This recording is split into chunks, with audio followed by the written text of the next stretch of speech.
ನಾವು ಬಹಳ ನಿರೀಕ್ಷೆ ಇಟ್ಕೊಂಡಿವಿ. ಯಾಕಂದರೆ ಸಿದ್ದರಾಮಯ್ಯ ಅವರು ಪದೇ ಪದೇ ನಾವು ಅದು ಕೊಡ್ತೀವಿ ಇದು ಕೊಡ್ತೀವಿ ಅಂತ ಹೇಳ್ತಾರೆ.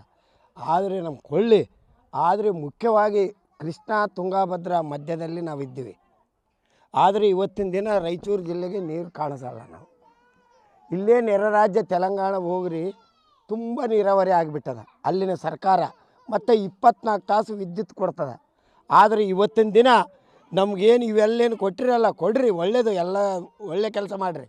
ಮೊದಲನೇದು ಆದ್ಯತೆ ಅಂದರೆ ನೀರಾವರಿ ಒದಗಿಸ್ಬೇಕು ಬಜೆಟ್ನಲ್ಲಿ. ಇನ್ನೊಂದು ರೈತರು ಬರಗಾಲಕ್ಕೆ ಮತ್ತು ಕೊರೋನಾಲಿಂದ ತತ್ತರಿಸ್ತಾರೆ ರೈತರು. ಸಂಪೂರ್ಣ ಸಾಲ ಮನ್ನಾ ಮಾಡಬೇಕು. ಯಾವುದಂದರೆ ಸಹಕಾರ ಬ್ಯಾಂಕ್ ಆಗಲಿ, ರಾಷ್ಟ್ರೀಕೃತ ಬ್ಯಾಂಕ್ ಆಗಲಿ, ಯಾವುದೇ ಷರತ್ತುಬದ್ಧ ಇಲ್ಲದೆ ಸಂಪೂರ್ಣ ಸಾಲ ಮನ್ನಾ ಮಾಡಬೇಕು. ಇನ್ನೊಂದು ಗೃಹಲಕ್ಷ್ಮಿ ಮಹಿಳೆಯರಿಗೆ 5,000 ಮಾಡಬೇಕು ನಾವು ಅಂತ ನಾವು ಒತ್ತಾಯ ಮಾಡ್ತೀವಿ. ಯಾಕಂದರೆ ಅದರಲ್ಲಿಂದ ಬಹಳ ತಾಯಂದಿರು ಒಳ್ಳೆ ಕುಟುಂಬನ ನಡೆಸ್ಕೊತಾರೆ.